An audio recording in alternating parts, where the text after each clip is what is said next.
everybody, and welcome back to another great episode of El Koki Otaku. Today, today we have a very special guest. Her name is Merk Nguyen. I hope I didn't screw up your name. You got it. Nguyen, perfect. And we best know her as Mio Kofune in SummerTime rendering. Hello, Merk. Hello, everybody. Thank you so much for having me on the show. What do you call your fan base? Like, Kokis? Oh, we've never thought of that. Never done it before, so you just name it. What's up, Kokis? Thanks to you, Merk. I like that. Thank you. And nobody has ever thought of that. And maybe one day there'll be a fan who makes Koki cookies. I can be that fan that makes Koki cookies. That's you really just cool. name it and it's on record. So guys, you guys get a new name. You guys are the cookies now. So So today you had the honor of baptizing. Let's put it that way. Of baptizing. There you go. I got you. Merk, oh my god, so excited to talk to you. Honestly, I never thought we'd be able to talk to you, but in this episode, especially after a great performance in that new series, SummerTime Rendering, which was a very big hit for the anime community. So, how was this experience of doing the characters of Mio Kofune? It was really cool, and it was actually my first time ever dubbing anything in anime. I'm pretty new at voice acting in the relative scheme of time since I started July 2021 is when I officially started my career to do this kind of stuff. And you know, as an actor, you just get so many auditions. You don't know what actually is going to stick. Once you audition, bam, put it into the graveyard. Don't think about it until you get a call back or something. And so I had found out during, I was doing some nonprofit work in storytelling for teenagers in Seattle, where I'm from. And that's when I got an email from my agent saying, hey, congratulations, you booked this gig. You do have to fly out to Burbank, though, to dub this. And most of the time I'm able to record from my home studio setup. But I was like, you know what? It's my first dub. Let me go get this bread. And so I flew down to Burbank to make it happen. Wait, okay. For how long was that dubbing experience? A few days or? It was recorded in 2 batches. So the first season, or like the first 13 episodes, that was recorded over the course of, it's like 3.5 days. Each day I was in the booth for no more than 4 hours at a time. And there were breaks in between, obviously. And then the second chunk of time, I came to LA. It was like late October-ish kind of time of 2022. The first chunk was in, I think it was like August or something. So it was a few months apart between the recordings. But same thing, about 3-ish days of being on set, which is just being in a recording booth, which is really cool. So you said that I'm sorry, Onyx. It's exciting. So you said that so it is your first anime dubbing role. I gotta ask, because usually when we interview other voice actors and they usually start out as additional voices until they get the experience. Hold it. Before we get into that, okay. those details. Merk, if you had to describe the series for those who haven't watched SummerTime Rendering yet, how would you describe it to them? Oh, okay. SummerTime Rendering it's a coming of age thriller / horror / time looping adventure. And so you've got, I'd say, the main character is Shimpei, this teenage dude. He was living in Tokyo, but he comes back to mourn the death of his childhood friend / kind of like stepsister person who apparently died. But her death is mysterious, and the whole island that they live on is this fisherman village that just has this dark, literally dark, shadowy kind of vibe. So it's funny, it's scary, it's bloody, it's everything you'd want in an anime. And it's overly dramatic at times, which is great. And you're right, you just hit the nail on the introduction of the story, and she just went to the first layer of the story, which is super deep. And I mentioned it was but it was a very important anime for this season of 2022 summer. The reason why is because this is the first anime that Disney is bringing to the industry. Most of the time, Disney never went into the world of that anime, and 2 years ago they announced that for the first time they go into the anime industry. People took it great, and some people were mad. Other people were like, I don't know how to feel about that, like me, and we were like, oh sure, whatever. But then when they released it on summer in its original language in Japanese with only subs, the series hit like for the first 3 months. Oh no, for the first 3 months of the series, it was on the top three of the ranks, and for it really surprised everybody how a series, the first Disney production, is on the first top three. And something important Merk just said is 26 episodes. So in anime culture, it's very common to have seasons of 3 months for 13 episodes. But this one, it went over 2 seasons. It went technically from summer to the winter for a total of 26 season episode, which was awesome. I love it. What you really love more about the whole series in general? Oh, I love the dynamic of all the relationships. I think in any storytelling, really, that's kind of what I gravitate toward, because us humans, we are messy. The shadows really point out how messy humans are, and the shadows, they make it really messy too. But I don't know. Humans, we're so complex, but we're so fascinating because everyone has their own different personality. In this show, you see those dynamics of like Mio, who, spoiler alert, she has a crush on Shimpei. And there's just like love triangles, there's love pentagons, there's love hexagons in there. It's messy, but also I think there's this innocence about the show, especially in the character Mio, where she's more of the innocent sister versus her sister Uhsio, who's more of like, I'm gonna kick your butt kind of thing. And I don't know, I like that a lot. There's a sweetness there. It's like, summertime rendering. Summertime is usually a fun time, and then this is youth, so. Let me throw a disclaimer. She said innocent. However, the series is considered mature, and it really owned the mature. The M. It's a series we're going to see. It's not appropriate for children. It's bloody and gory. Bloody, guns, you very deep, dark topic. Big boob shots and underwear, which is fine. There's no nudity. Well, okay. We take it. We appreciate okay. shots.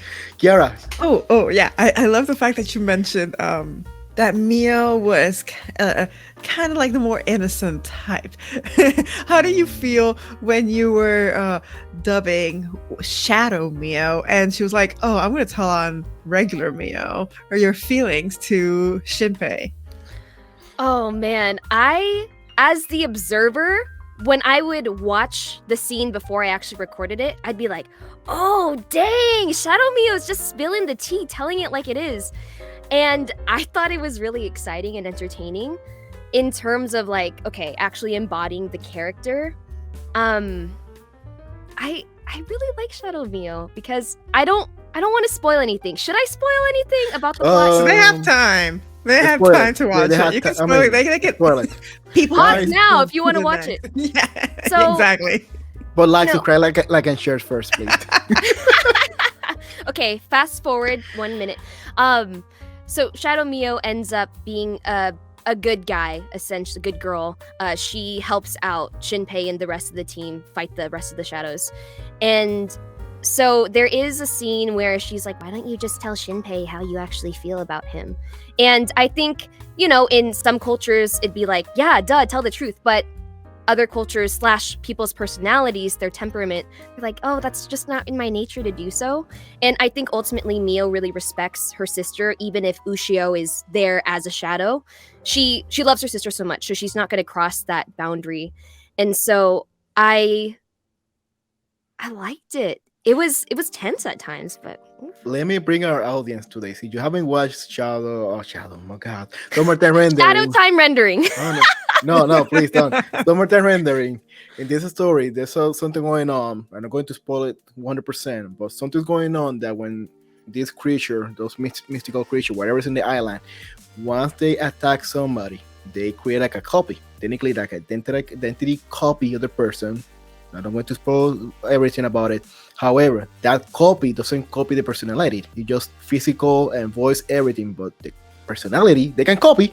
But when they're acting on their nature, they are cold. You just copy shadow, and that's when we have like Merk is saying, Kiara, we have the original Mio and we have the shadow Mio. Which for me, I will be honest, Merk, I was super surprised. You're super young talent in the voice acting dub industry, and Mio Kofune is not the main character. However, without her, the series wouldn't be what it is today. There was no chance to run the series without so important role. To make it more challenging for you, they're giving you a character that has two personality: the supernatural, happy, sweet Mio, and the cold, brutal, bloody Mio Kofune. So going into that, how do you feel about that challenge where you have to deal with two personality and technically you cannot cross them during the whole series? Yeah, I liked it a lot. It was an exciting challenge because it got me to explore more my voice. So I actually liked exploring more of Shadow Mio's because naturally I just speak more like this in here. And with Mio, it's a little bit more of my head voice. And so after a while, like it doesn't hurt, but it's more natural here.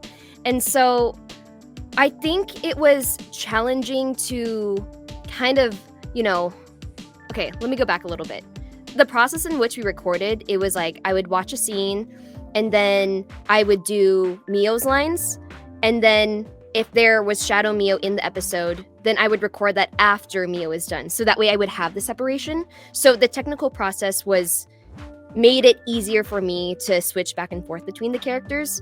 And I think because this was my first time recording ever and starting out in the series, like from episode 1 to the end of the episodes, when I listened back to my stuff, I felt more confident about Shadow Mio and Mio, my representation of them at the end. Because I was like, okay, I got a good feel of them. And in the beginning, I felt like, okay, are they sounding similar enough? Like, am I doing enough with my voice and showing their character traits enough? And I think it did come across ultimately, but those were things I was thinking about. And I was super surprised because I've been reading a lot about. I read about dub and I watch it. Matter of fact, most of the time for what I do and because I like it, I'm a fan person. I'm a dub person. Super fan of dub always. I'm the person can wait for the dub release 6 months, a year, and I will hold it until they release it. So, but however, sometimes I need to watch it on subs. At the same time, as a Spanish speaker, I listen to Latin America dub and I hear to Castellano from Spain. So technically, most of the time, comparing multiple language of the same series, which is super interesting. And Portuguese, also that. And you can feel the difference between the voice actor, the performance, everything. Sometimes are great, sometimes are super very unanimous, I would say, with the same sound band. Sometimes they go from sky to earth. However, I know cases in other dubbing of the language where they had to have two voice actors for the same person because, for example, Chiori, which we have a previous interview with her, I can't remember what I read about this.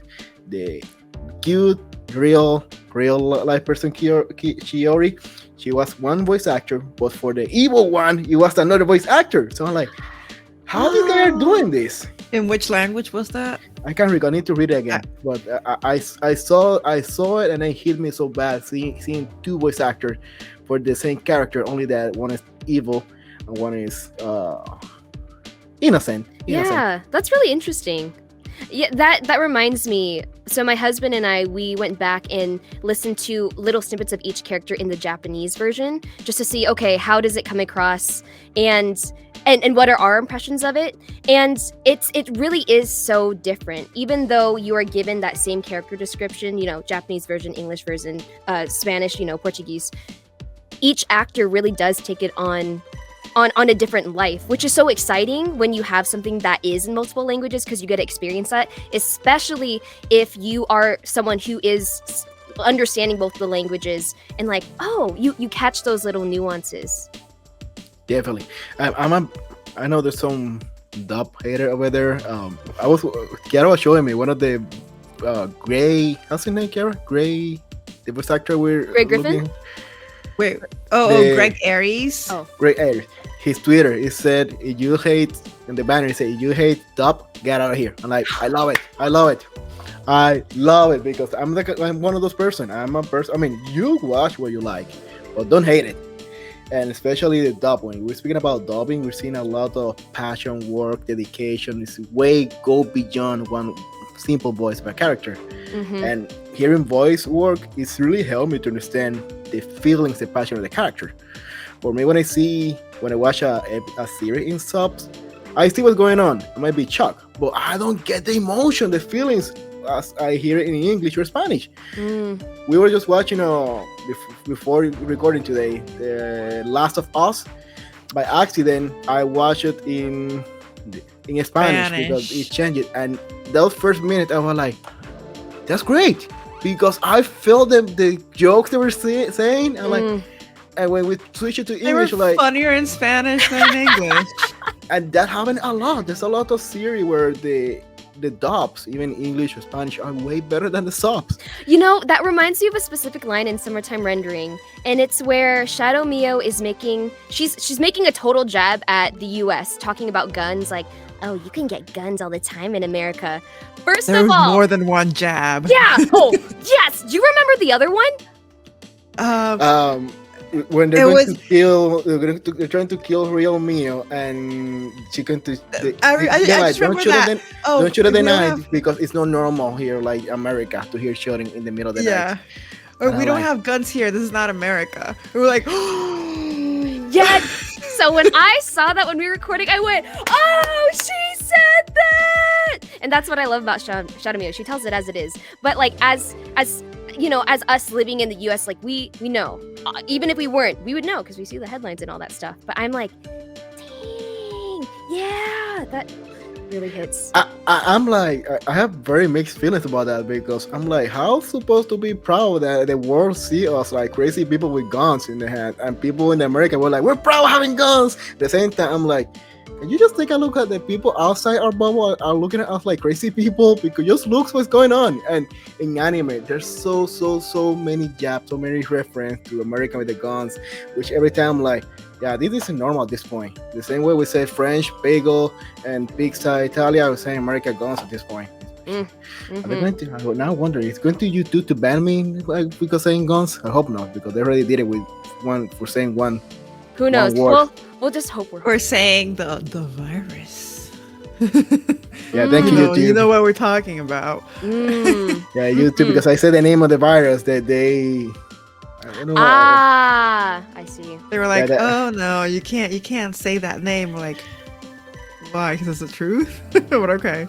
Anyway, moving on. So, Merk. So back to my original question. You said that this is your first role in anime dubbing.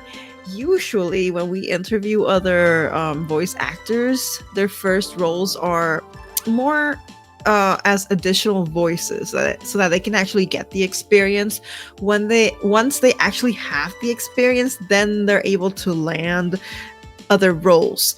So it seems, correct me if I'm wrong, but to me it seems that you lucked out there and you literally just landed an amazing role, because as Onyx said, Mio is not necessarily the main character, only because that's given to Shimpei, but she's still, I would consider her the second main character, honestly, because she's there from episode 1 all the way to episode 26, and we see her in normal Mio and then Shadow Mio, so we see Mio a lot. So did you luck out and we're like, okay, yes, I got the first role, it was actually that, and I didn't have to do other things before that? What would you say? I would say that yes, it was luck, and it's also I created that luck. I had a mentor tell me back in the day, I want to tell you something. This is back when I was a journalist, and that was the job I had before becoming a voice actor. And he said, you create your own luck in the world. Like, yes, part of it is the universe's timing, God's timing, whatever you believe. Part of it is that, but also part of it is you creating those opportunities for yourself to get to where you want to be lucky. And so I think for me, Like, yeah, I had no idea what the show was gonna be when I got the audition for it. I actually auditioned for Uhsio too. But I ended up getting cast as Mio. And the cool thing about this was that I didn't have to do a callback. They just, I guess, heard it and booked me. So I felt really fortunate there. But I think it, for me as an actor, it just felt so affirming to know that, okay, cool, my portrayal of this character matches that of the casting director, and they fortunately put me in this.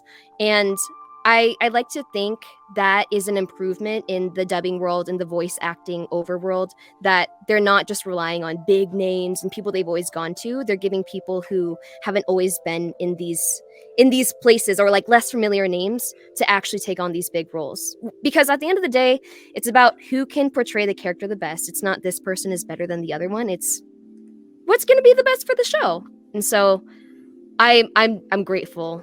And short answer, yes. And that's interesting that you're saying that now, because I was speaking about that, I think, with this last Spanish episode with the voice dubbing director, uh, Mildred, Mexico, and yeah. and we were like speaking about the diversity. By diversity, I don't mean I mean by different voices in the industry, because in the past it was very common that once a voice actor hit it, they will use this voice actor for everything. But at the same time, it created feelings. The actor is great, is excellent.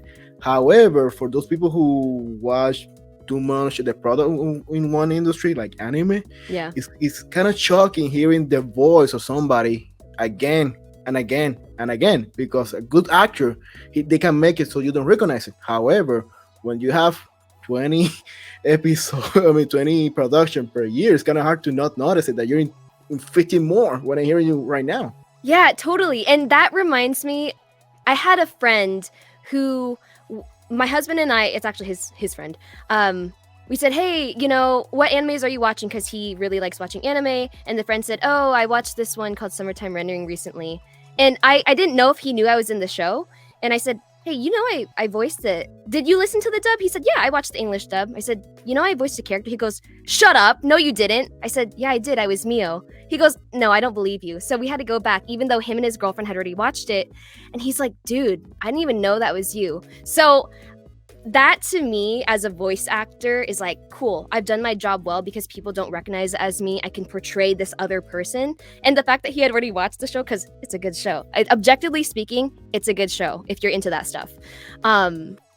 But also, I want to thank you, because if it wasn't for you reaching out to me, I would have still been searching on where to find it. Because where I'm at in the US, it's not out on Disney Plus, not at the time of the recording. Which I was like, what? When I was recording this stuff, it said property of Disney Plus. I would go on Disney, I wouldn't find it. I would see the link for Japan, but I was like, I'm not there. I can't watch it. So it's on Hulu, and that's how we got to watch it. But it was you who said, hey, I saw your work. And that's when I had to do a deep dive. Okay, where am I? Oh, shoot. So I have y'all to thank for this. To you, I saw you excited. I'm like, wow, really cool. I'm feeling important for the first time.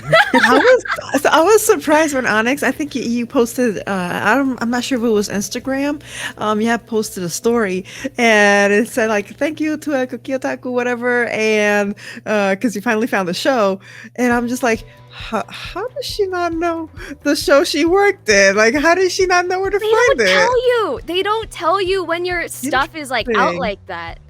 Yeah, So yes, that's the thing. Before you keep going, Onyx. So that's the thing.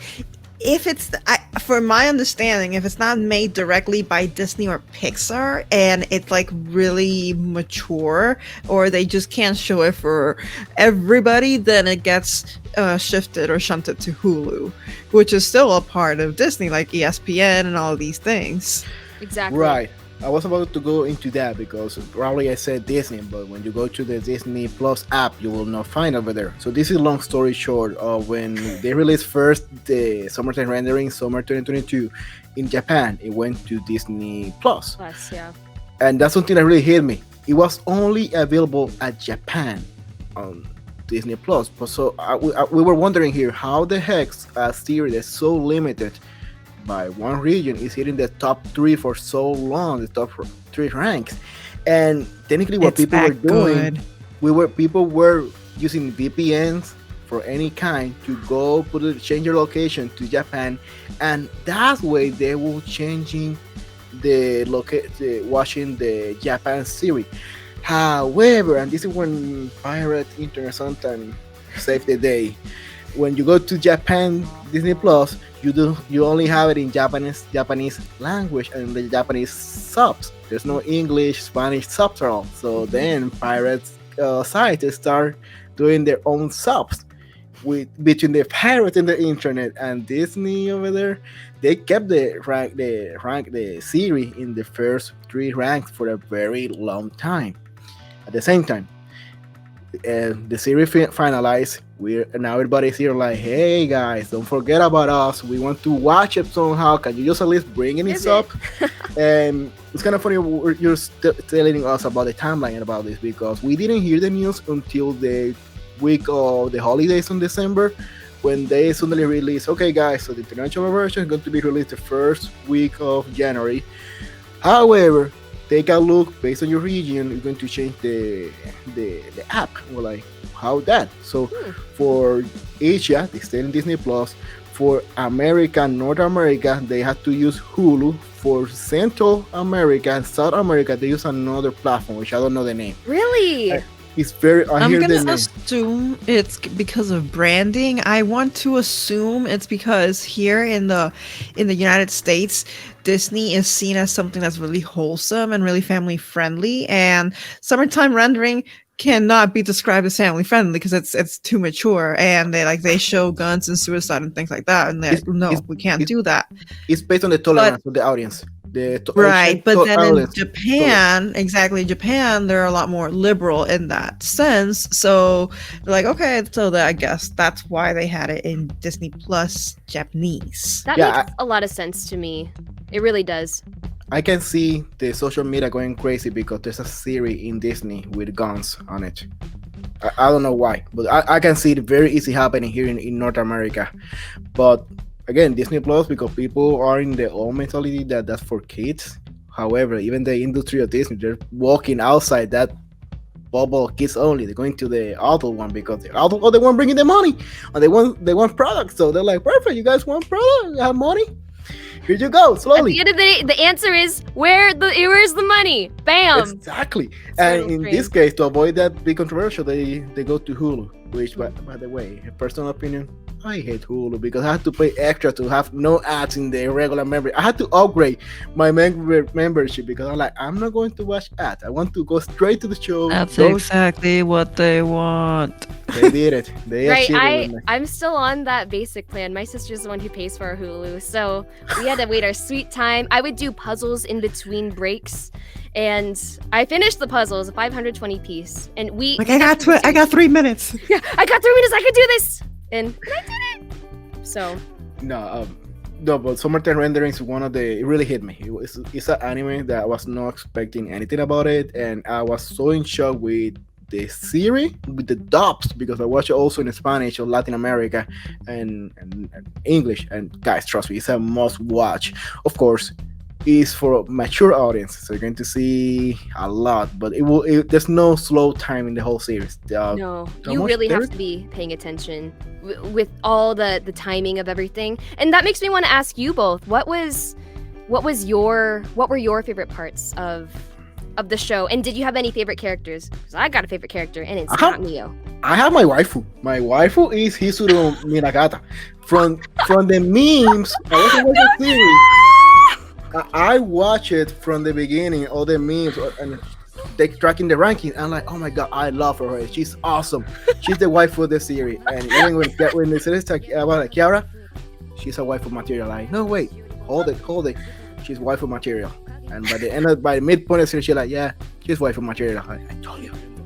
I love the fact that they always refer to her, like in the series, they're referring to her as, oh, do you find this big-breasted chick or woman, whatever, and everybody suddenly knows who they're talking about, and I'm just like, Onyx, what the heck were they talking about? She's normal for anime. I don't understand what's going on there. Like, why is this a big deal? Yeah, and I just realized like I'm looking at her face. I'm like, not really looking at the rest of her body. And then when they draw her from the side, I'm like, oh, okay, fine. No, but what I love about her, it wasn't the shape of her body. It was the personality. She's very Attitude. well drawn. The color, I love the black hair. Her eyes Purple are eyes. purple, Mm. beautiful, and her cold attitude, very cold mind. Damn it, I love that character. Yo, you know what? She actually looks so much like my cousin. Like not exactly. My cousin's built a little bit differently, but her face. When my cousin was watching this, her husband said to her, "Oh, I didn't realize I married an anime character," because she looks so much like her. It's pretty nuts. I would say my top Tell us to 3. cosplay. Yeah, she would do great. She would. Kiara, choose yours. Yeah, I want to know your top 3, and then I'll share my top 3 Top 3 what? characters in the series, and also what you really liked about the show itself. Honestly, I can tell you more for moments rather than characters. So if it were for character, I would side with Onyx. I would definitely side with Onyx. Like, she was so badass. For moments, this is what I told you about in the beginning. Like when Shadow Mio is, oh, you're not gonna tell him, so I'll tell him. She has feelings for you. And then you have regular Mio like, what the heck? So honestly, that was like, I remember laughing out loud at that one moment. The rest, it was, I can't really say like super favorite scene, because for me it was all like, what did they do? What's gonna happen next? They did not just kill that person, and then they came back. They're not coming back. They're dead for real. Play with your heart. Oh my gosh. This is like roller coaster for me. I'm just like, what is going on? I have another spoiler here. So the series on SummerTime rendering, there's time traveling to the past. However, this time travel doesn't stay to the same starting point. As the story kept advancing and the guys start getting weak, the starting point get moving forward. So there was time that they were like jaw dropping, because I'm like, oh my god, he made it back. No, that person is gone. Let me just say that the level of anxiety in this anime, just it was over the top. Like for me, just like Onyx said, so the timeline is always a little bit further ahead, and I'm just like, okay, oh no, who's gonna die now? Who are we gonna stop seeing? What's gonna happen? And I'm gonna say, honestly, I'm gonna compare this to one other anime in which I have felt this level of anxiety, like, and it was actually Haikyuu, the volleyball anime, in which I'm like, why do I feel so anxious for a show? That's what I'm saying. Oh wait, this is a really good show. Like, you're so invested. Yes, when it emotionally grips at you, and personally, I don't like to be anxious, but when it causes that in me, I'm like, okay, it's a really good plot. Some really good things are going on. I'm going to drop something here. I have an tolerance or acceptance or something that I usually evil, bad antagonists of the story. I don't know why I don't see them as bad many times. Like I always say, Kiara, one of my favorite waifu in the anime industry is the one from Future Diary, the girl from the pink hair. She's super. I don't think I've seen that one. Oh, you must watch it. If I bring in the future. Check it out. Oh my god, trying to get her name. But she likes, there's only two kind of people. The people who love her and people who say they're crazy. There's no between point. And I'm in the group of, hey, she's a lover, only that she have a bad past. And Haine, the main antagonist of the series, I felt at the end that she wasn't that bad. I mean, yes, she make a mess, but I was like, I will forgive her because there's way more to what happened to her. Am I wrong with that? No, I think you're totally rational in thinking that. And it's so interesting when you have a villain who you want to keep watching because their motivation as to why is laid out. So on one hand, even if they're doing horrible things, you feel kind of bad for them. I'm thinking of like Thanos in Marvel as an example. You're like, okay, his intentions are good, but his way of doing that, no. And at the end of the day, Haine, she's just a child, who is really robbed of a lot of stuff.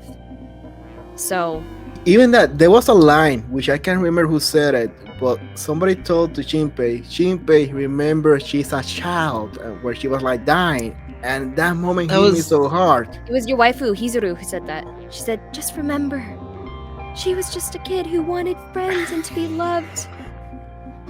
There's so much in this series. There's way too much. Even that today we have only spoiled like 2% of the whole universe in this story. When we speak about his True. background, the childhood, it hit me so hard. When we speak about Shimpei is a husbando. The guy, he looks super hot, to be honest. He's pretty bae, but you know what? Okay, this leads to my top 3. My number 1, So. Love so much. I mean that pun 1000%. I also really, the actor who portrayed him in the English dub, Jason Jin, befriended him on Instagram. I said, bro, you did an awesome job. It was so good. I saw But it. Just that, little connection of So really likes Mio. And at the end of the series, you don't know if they actually end up together or not. So that's kind of exciting. But just how passionate he is in the way he comes across stuff.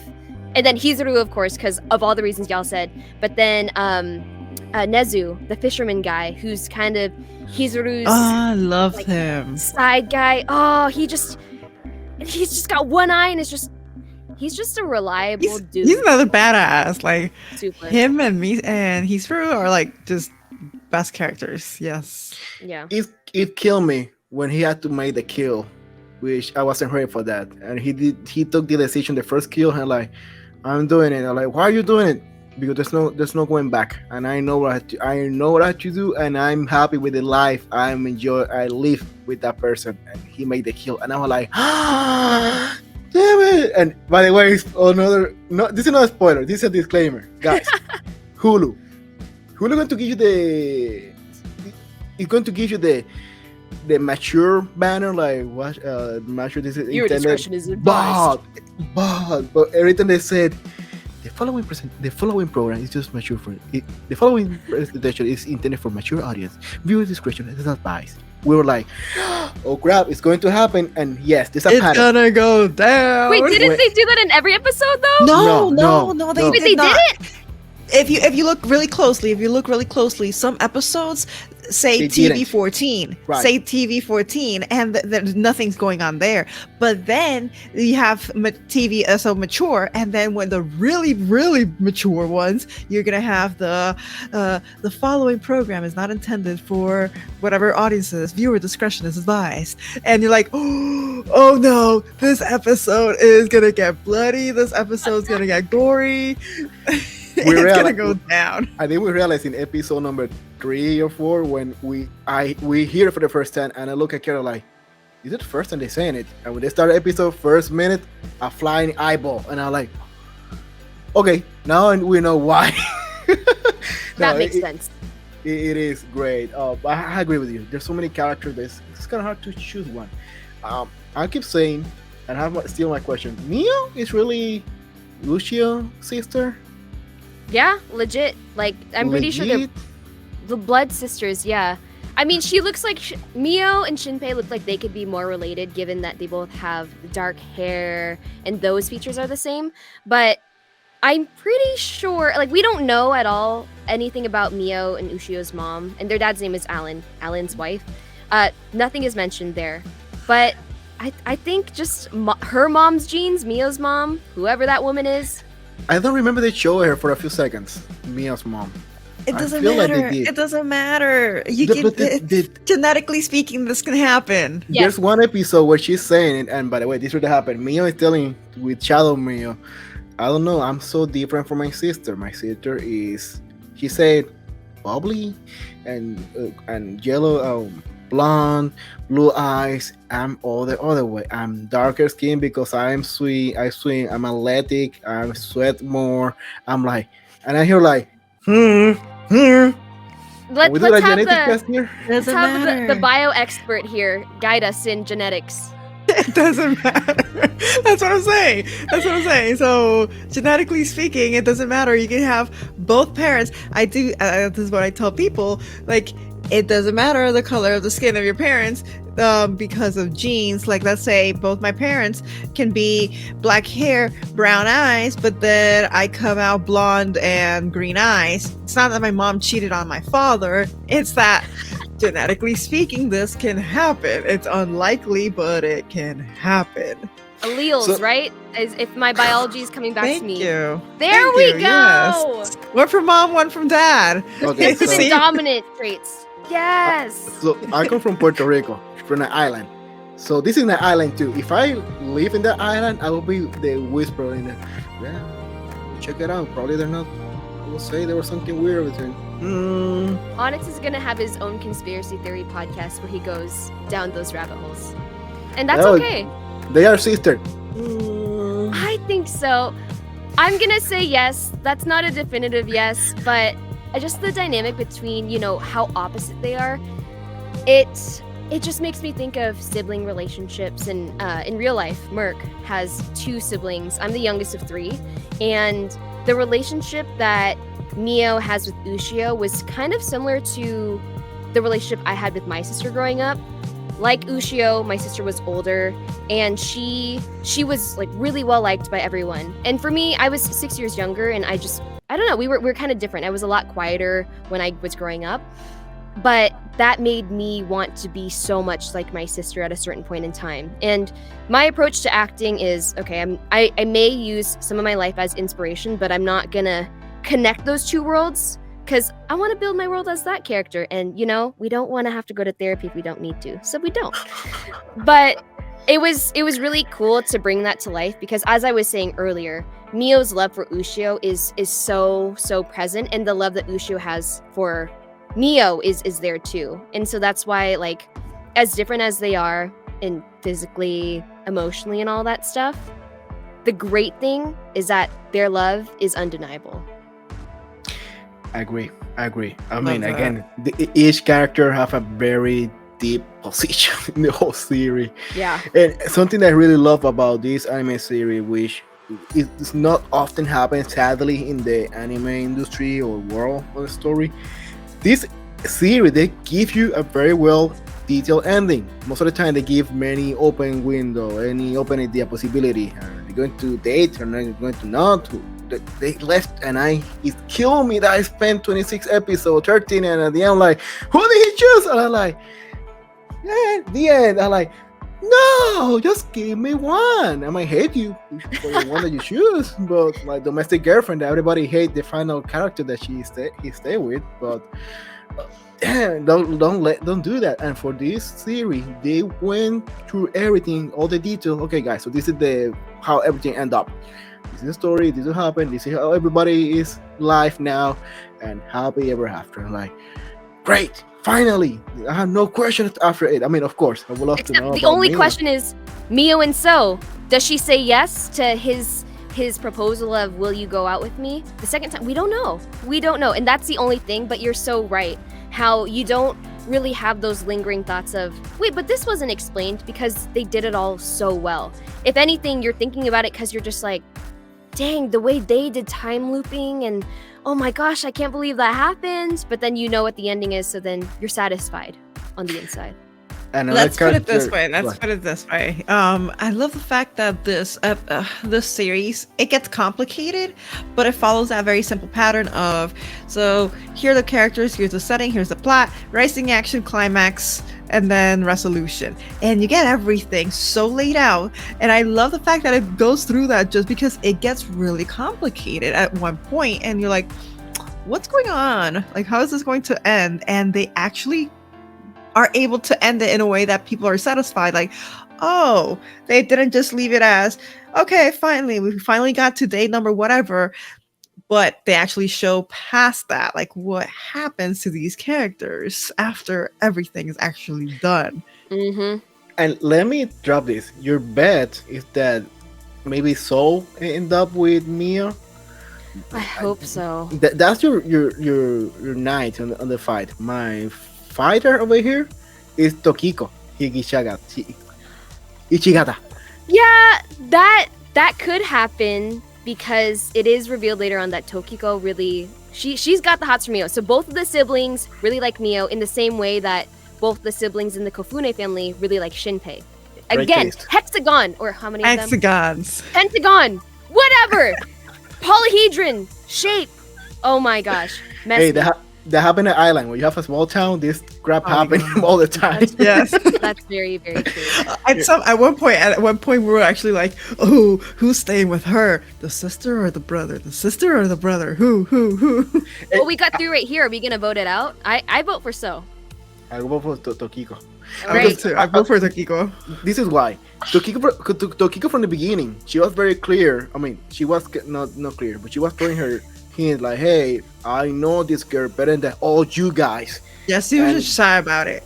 And she was respectful that she doesn't want to ruin the friendship because she was like throwing the moment that the first time that Soul tried to confess, she's like in the back watching them away the confession. He's like, "Yep, he's going to fail," and they're like, and their friend Shimpei is like, "Why do you know so bad? He's going to fail." Like, because he does not understand the heart of this girl, and these girl feelings are not to him. And just as she said it, boom, she nailed it. And it killed me the moment when she confessed to her, saying, "I know about you, I admire you, I consider a friend, I know your feeling, I know that," and I'm like, she went so passively dropping it. So like, yep, that's my girl.